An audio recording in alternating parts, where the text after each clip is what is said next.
जी, अस्सलाम वालेकुम रहमतुल्लाहि व बरकातुहू। मेरा नाम आमिर है और मैंने पहले भी कुछ वीलॉग्स किए थे, लेकिन बीच में काफ़ी अर्सा गैप रहा। कुछ अपने काम में बिज़ी रहा। बिज़नेस भी होता है, बिज़नेस भी करता हूँ। अफ्रीका का टूर वगैरह लगता है, गाना में, नाइजीरिया में।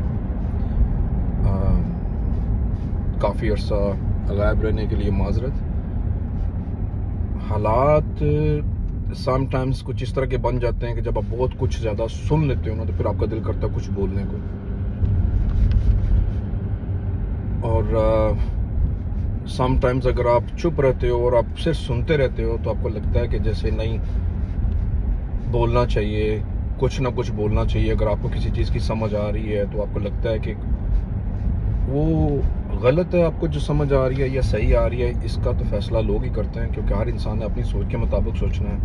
जिस सतह के ऊपर उसकी सोच चल रही होती है, वो उसके मुताबिक सोचता है। लेकिन कुछ तज्ज़िये ऐसे होते हैं कि जो कि फैक्ट्स को बेस बना के किए जाते हैं, और जो है वो ज़मीनी हक़ाइक़ को भी देखा जाता है, और फिर उसके जो पस पुश्त जो ताकतें उसमें अमल पैरा होती हैं, उनको भी जो है वो बयान किया जाता है। तो उससे ये फ़र्क पड़ता है कि जो लिसनर्स हैं, जो ऑडियंस है आपकी, उनको ये पता चल जाता है कि हालात किस साइड पे जा रहे हैं, क्या किस तरह से ब्लॉक बन रहे हैं, मुश्तरका मफादात किन किन मुल्कों के हैं, कौन सा मुल्क किसके साथ जो है वो एक कॉन्ट्रैक्चुअल एग्रीमेंट में या डिफेंस एग्रीमेंट के तहत उनके साथ है, किस मुल्क की पॉलिसी क्या है।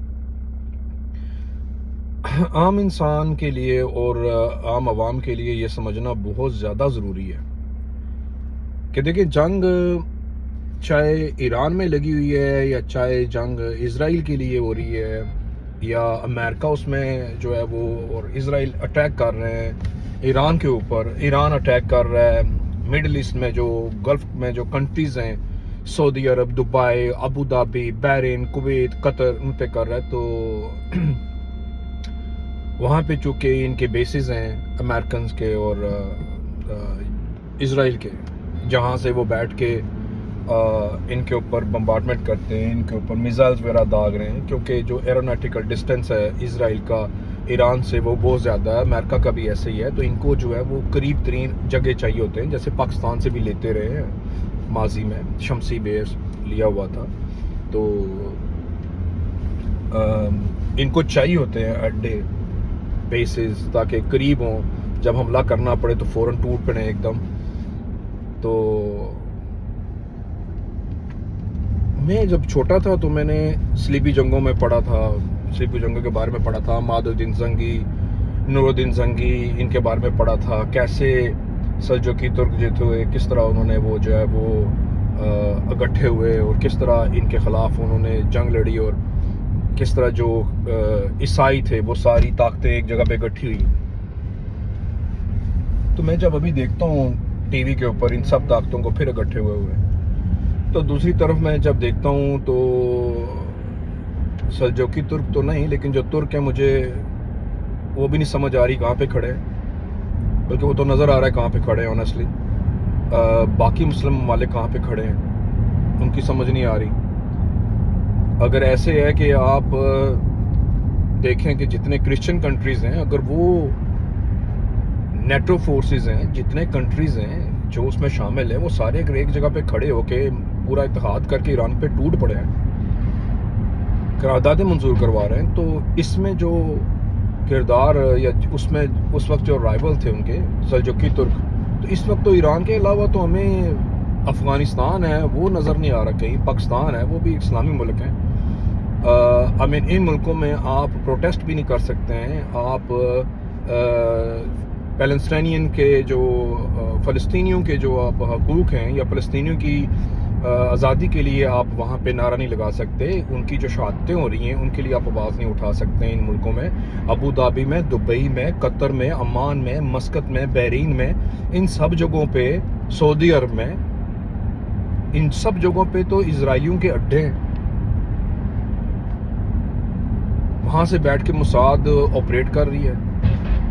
अमेरिकन के वहाँ पे बाकायदा उनकी प्रॉपर्टीज़ हैं, उनकी इन्वेस्टमेंट्स हैं। इन्वेस्टमेंट्स करना कोई बुरी बात नहीं है, कोई मुल्क किसी भी जगह भी कर सकता है, हम लोग यहाँ पे कर रहे हैं, यहाँ से लोग उठते हैं वहाँ पे करते हैं। इन्वेस्टमेंट किसी भी कंट्री में जाए तो कोई बुरी बात नहीं, बुरी बात बिल्कुल भी नहीं है। लेकिन एक कंट्री की एक पॉलिसी होती है, आप मुस्लिम हो, आपका रिलीजन है एक, आप उसके मुताबिक चलते हो, ठीक है। तो आपने तो ये देखना है कि आपके जो मुश्तरका मफादात वो हैं क्या। ये जो आपने OIC वगैरह बनाई थी, उसका क्या, वो किस लिए आपने बनाई थी? ये वाकई वही है OIC, ये वो वाली OIC है या ये OIC है? आपने हम लोगों ने, मुसलमानों ने जब भी मारा है, कभी दुश्मन को नहीं मारा, हमने हमेशा मारा तो अपने हीरोज को मारा है, अपने हीरोज को मारा है। आप किसी भी कंट्री में देख लें, उन्होंने मुसलमानों के जो अपने उनके लीडर्स थे, जो उनके जो टॉप लीडरशिप थी, उनके साथ क्या किया। किसी को भी देख लें, किसी भी इस्लामिक कंट्री को देख लें, यानी गद्दार सिर्फ हम लोगों में ही पैदा होंगे। बिकने वाले, पैसे लेके अपने आपकी जो ईमान बेचने वाले, वो सारे मुसलमानों में ही पैदा होने, यानी ये ठेका सिर्फ मुसलमानों ने लिया हुआ है। आज तक आपने कभी सुना है कि कोई क्रिश्चियन बिक गया हो? कभी सुना है कि मोसाद के किसी बंदे से उसको इसलिए अरेस्ट कर दिया गया हो या उसको सजाए मौत दी गई हो कि वो रशिया के हत्थे चढ़ा हुआ था और रशिया के मफादात के लिए काम कर रहा था? कभी सुना है किसी अमेरिकन को कि वो किसी पकड़ा गया हो इस चीज में कि वो जो है वो अमेरिका के खिलाफ को बात कर रहा था और रशिया ने उसको हायर किया हुआ था? कभी आपने सुना है? कभी भी नहीं सुनेंगे। ये कर रहा था ना, रिजिम चेंज कर रहा था ना, करता ना ये रिजिम चेंज। लेकिन एक बंदे ने अपनी जान देके शिया सुन्नी को एक जगह पे खड़ा कर दिया, एक जगह पे खड़ा कर दिया। आज तक समझ नहीं आती है, दाएं देखो, बाएं देखो, पीछे देखो, 3 बंदे, अगर आप 4 बंदे आपके आमने सामने दाएं बाएं 4 बंदे आपके खड़े कर दें, चारों में से 3 तो शिया होते हैं। 4 नहीं तो चलो 3, नहीं तो चलो 2 होंगे। मैं पाकिस्तान गारंटी देता हूं आपको, पूरी दुनिया में जिधर मर्जी चले जाए आप, मैंने कोई जगह ऐसी नहीं देखी जहां पे आपको शिया सुन्नी नजर ना आए। तो क्या मुसलमानों को तोड़ने के लिए शिया सुन्नी काफी है? ये नारा काफी है? क्रिश्चियन में तो मैंने नहीं कभी देखा है। ये जब भी किसी पे लड़ते हैं, किसी पे टूट पड़ते हैं, गट्ठे टूट पड़ते हैं। हम लोगों में इत्तेफाक किधर चला गया? हमें इत्तेफाक का दर्स दिया ही नहीं गया हुआ। हमें शुरू से पढ़ाया गया हुआ कि ये इसका कलमा हो रहा है, इसकी नमाज हो रहा है, ये हाथ छोड़ के पढ़ता है, ये हाथ खोल के पढ़ता है। किधर है अभी वो सारे मौलवी जो पढ़ चढ़ करते थे? वो किधर है अभी? वो छोटी छोटी चीज पे जी वो फ्रांस के बंदे के साथ हाथ मिला लिया, वो किधर है बंदे सारे? वो मौलाना फजल रहमान साहब किधर है अभी? जमात इस्लामी किधर है अभी?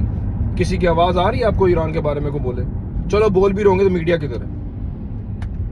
जूते पड़ रहे हैं मीडिया को। कुछ तो करो ना।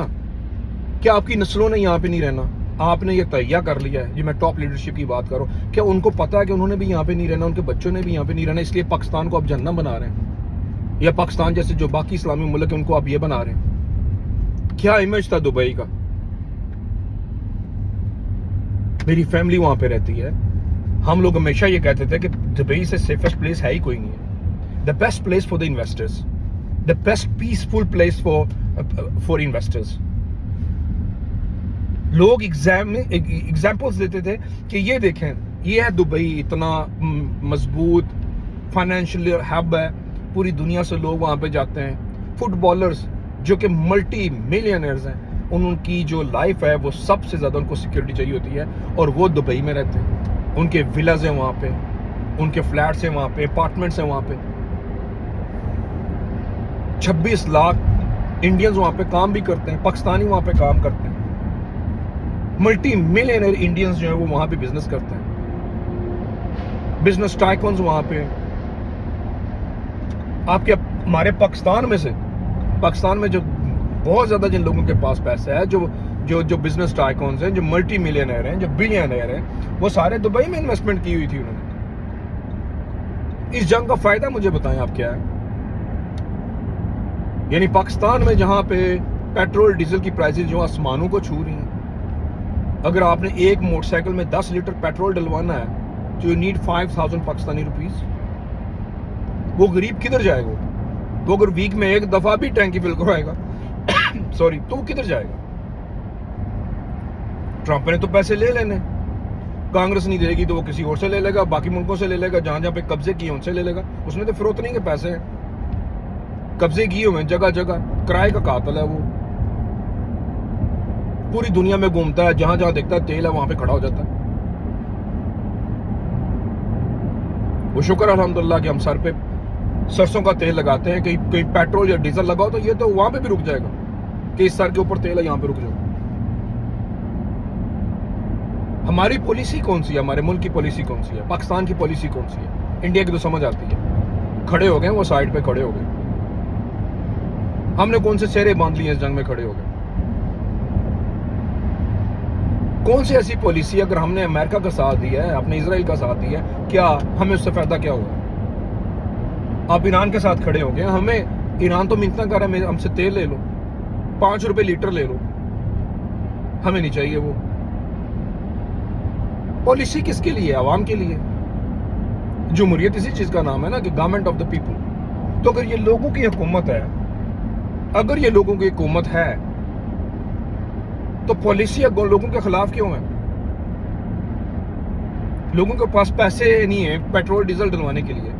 आप उन्हीं हालात में 3-3 गाड़ियां भी देते लोगों को। 1920वें ग्रेड के अफसर को पूछता नहीं होता था।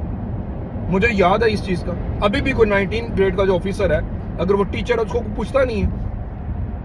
ब्यूरोक्रेसी के लिए आपने 4-4 करोड़ के घर बना दिए, क्योंकि करप्शन में सबसे जो फ्रंट लाइनर है वो ब्यूरोक्रेट्स हैं। किसी भी हुकूमत को बर्बाद करना हो तो ब्यूरोक्रेट्स पहले आते हैं। प्राइम मिनिस्टर अगर कहता है कि भाई ये कर दो, तो आगे जो डीसी है वो उसको मानेगा ही नहीं, क्योंकि डीसी उसकी मानेगा जिसने उसको भर्ती करवाया था 20 साल पहले। तो ब्यूरोक्रेसी जो है उसको किसने ठीक करना है? अब आवाम चाहती है कि चलो कैसे लोग आगे जाएं जो उनको रिप्रेजेंट करें असेंबलियों में भी, जो उनके लिए वो कानून लेजिस्लेट करें जो उनके फायदे के लिए हो, जो वो पॉलिसियां बनाएं जो आवाम के फायदे के लिए हो। एंड ऑफ द डे आवाम को प्रॉब्लम है। जंग ईरान के ऊपर हो रही है, टमाटर पाकिस्तान में महंगा हो रहा है। जंग इजराइल और अमेरिका ने ईरान के ऊपर की है, पाकिस्तान में नहीं पूरी दुनिया में चीजें इतनी एक्सपेंसिव हो गई हैं। यहां पे हम लोग 1.62 पेंस का लीटर हम लोग डीजल डलवा रहे थे, अभी 199 का हो गया। I mean everybody is paying the price for this war. और अगर ये अमेरिका जीतता है या हारता है, फायदा ईरान को अभी भी हो रहा है जंग लगाने के बाद, जैसे रशिया को हुआ था यूक्रेन के साथ जंग करने के बाद। रशिया ने तब भी ज्यादा कमाया। चाइना में कोरोना हुआ तो चाइना दुनिया का नंबर 1 पावर बन गई है। चाइना ने वो हासिल किया कोरोना के दरमियान जो कि पहले नहीं था। सो COVID-19 was the blessing for China. They made money on it. पूरी दुनिया ने उससे पैसे कमा लिए। नहीं कमाए तो गरीब ने नहीं कमाए। गरीब से गरीब तर होता गया। और अमीर जो ऑलरेडी हैं, आपने उनको बिजली के यूनिट माफ किए हुए हैं, आपने उनको पेट्रोल माफ किया हुआ है, डीजल माफ किया, उनको गाड़ियां दी हुई हैं। 5-5 करोड़ की गाड़ी आपने डीपीओ को दे दी हुई है। लॉजिक क्या है इसके पीछे? कोई समझ नहीं आ रही भाई। एक स्क्वाड, उसमें 30 गाड़ियां जाती हैं, उसको एस्कॉर्ट करती हैं। उसने अगर अच्छे काम किए हो तो वहां में घूमे ना, उसके क्या जरूरत है इतनी ज्यादा सिक्योरिटी लेने की? नेतन्याहू तो इतनी सिक्योरिटी ले तो समझ आती है कि चलो जी 26 इस्लामी मुल्क या 50 इस्लामी मुल्क उसके दुश्मन है कि जी नेतन्याहू को मारना है। यहाँ पे तारुल कादरी साहब निकले तो उनको भी स्कॉट चाहिए, मौलाना फजल मान साहब निकले उनको भी स्कॉट चाहिए, तारिक जमील साहब निकले उनको स्कॉट चाहिए। क्या कोई ऐसे काम किए हुए आप लोगों ने? किसी एजेंडे पे आप लोग, क्या आपको स्कॉट चाहिए? लीडर को किस किस्म की स्कॉट चाहिए? लीडर तो अवामी लीडर होता है, वो तो अवाम में खड़ा होता है। उसको अवाम से क्यों डर है? चलो ये भी मान लेते हैं कि चलो जी दुश्मन बीच में आपने इंजेक्ट किए हुए हैं, वो दुश्मन उसको मार सकते हैं। भाई बात ये है कि लीडर तो वही है ना जो अवाम के लिए वो फैसला करे। वो अपने बच्चों के लिए ना सोचे कि मेरे बच्चों के अपार्टमेंट्स कैसे बने, वो अवाम के लिए सोचे। तो अवाम के हालात मेरे भाई बहुत बुरे हैं। 2600 मैसेज तो मुझे आते हैं कि मेरा मीटर उतर गया, उसका कहता है मेरा मीटर लगने वाला है, मेरे पास पैसे नहीं है, उसके पास ये नहीं है, उसके पास वो नहीं है। मुझे याद है मैं कोरोना में पाकिस्तान गया था और मैं सोच रहा था कि पता नहीं लोग यहाँ तो भीख मांग रहे होंगे। मैंने तो नहीं देखा किसी को वहां पे भूखा नंगा। अब आप जाके पाकिस्तान के हालात देखें, आप लोग अपने छोटा फॉर्च्यूनर से नीचे उतरें, आप लैंड क्रूजर से नीचे उतरें, रोड पे जाएं, आपको पता चले लोग किस बात ले रहे हैं चीजें। एक टाइम का खाना लोगों के लिए मुश्किल हुआ है। मीडिया पे आप बैठ जाएं, मीडिया आप टॉक शो देखें, आपको विद इन 2 सेकंड पता होता है कि कौन सा बंदा किस पार्टी को रिप्रेजेंट कर रहा है, किस बंदे ने किसकी लाइन को टो करना है, आपको पहले से पता होता है। मीडिया ही बाइस्ड है। मीडिया का काम क्या होता है? They are the social practitioners. उनका काम है कि कहां पे गलती हो रही है, कहां पे कौन सी चीजें गलत हो रही हैं, उनको ठीक करना। ये थोड़ा ही होता है कि किसकी सीटें नहीं है तो उसकी सीटें बनानी है, या किसकी पोजीशन पॉलिटिकली बिल्कुल वीक है और उसको स्ट्रेंथन करना है। कभी आपने सही बात की है? कभी अभी महंगाई पे बोलो ना, आप क्यों नहीं बोल रहे? आप लोग बिके हुए हो। आपने भी अपने बच्चों को एचएसएन में पढ़ाना हो, अमेरिका में और यूके में पढ़ाना है, आपने भी अपार्टमेंट्स लेने हैं, तो लेके एक ही दफा हो जाओ ना इस मुल्क से। जो गंद निकलना है एक ही दफा निकले ना। घर की सफाई हो तो एक दफा सफाई हो ना।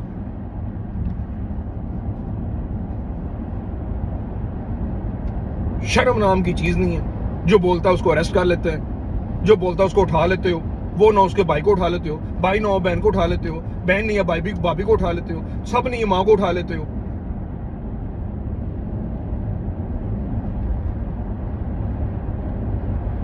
पर अगर नस्ल हुसैनी चल रही है तो नस्ल यजीद भी तो चलनी थी ना। ये तो नहीं हो सकता कि यजीद की नस्ल खत्म हो गई हो। अहले बैत में तो कुछ लोग बचे थे जिनकी नस्ल आज तक चल रही है, तो यजीद की नस्ल कहां गई? वो कोई खत्म थोड़ी हो गई थी। करबला में ज्यादा तो यजीद ही बचे थे ना, उसकी यजीदियत बची थी, उसके लोग बचे थे, तो वो भी तब होंगे ना। अवाम को आपने इस हालात पे पहुंचा दी है कि कोई भी बंदा घर से बाहर निकले वो सोचता है मैं अगर 2 दिन के लिए भी किसी जगह पे जाऊंगा प्रोटेस्ट करने, धरने में, मेरे घर वाले भूखे मर जाए। मार दिया आप लोगों ने उनको भूखा। पेट्रोल पंप वाले तो वो रो रहे हैं, डॉक्टर्स वो रो रहे हैं, इंजीनियर्स वो रो रहे हैं। दिन दिहाड़े रिश्वत, जिस मर्जी सेक्टर में एक शनाख्ती कार्ड आपने बनवाना हो, आप नहीं बनवा सकते। आपने एक डॉक्यूमेंट्स लेना है, आप नहीं करवा सकते। आपको 4 बंदों की सिफारिश चाहिए। हर तरफ माफियाज हैं, सब मिलके खा रहे हैं, ऊपर से लेके नीचे तक सब करप्ट है। लेकिन मीडिया बिल्कुल खामोश। मीडिया नहीं बोल रहा।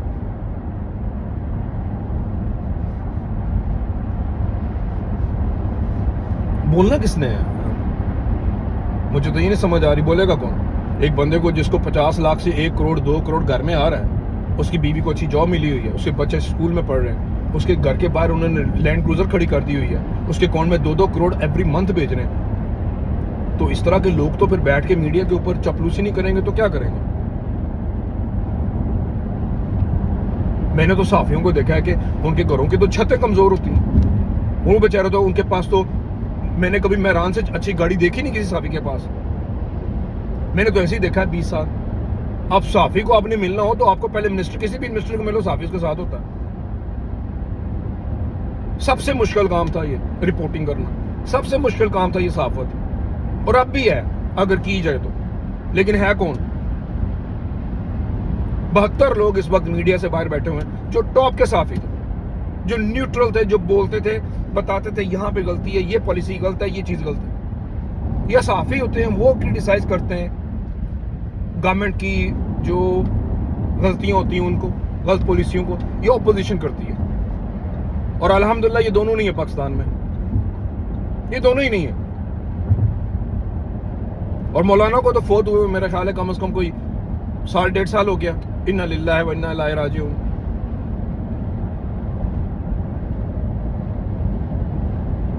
वो जिसकी अपनी फोर्स होती थी, एक अलग ही ड्रामा शुरू हुआ था पाकिस्तान में, स्टेट इन स्टेट।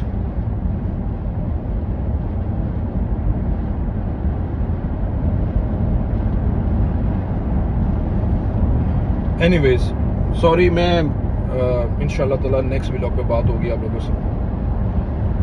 फिर डिफरेंट टॉपिक्स हम लोग लेंगे, उसके ऊपर डिटेल से बात होगी। मेन तो यही है कि ये जो हालात बन रहे हैं, सब उस चक्की में पिस रहे हैं। अशराफिया तो मौज और मस्ती कर रही है, पिस रहा है तो गरीब है, चाहे वो दुनिया के किसी कोने में भी हो। क्योंकि जब पेट्रोलियम प्राइसेस ऊपर जाती हैं तो हर बंदा सफ़र करता है, चाहे वो दुनिया के किसी भी कंट्री में, किसी भी कोने में हो, किसी भी कॉन्टिनेंट में हो, उसका यही असर होता है। आज के लिए इतना ही काफ़ी है। इंशाल्लाह ताला फिर बात होगी। अल्लाह हाफिज़।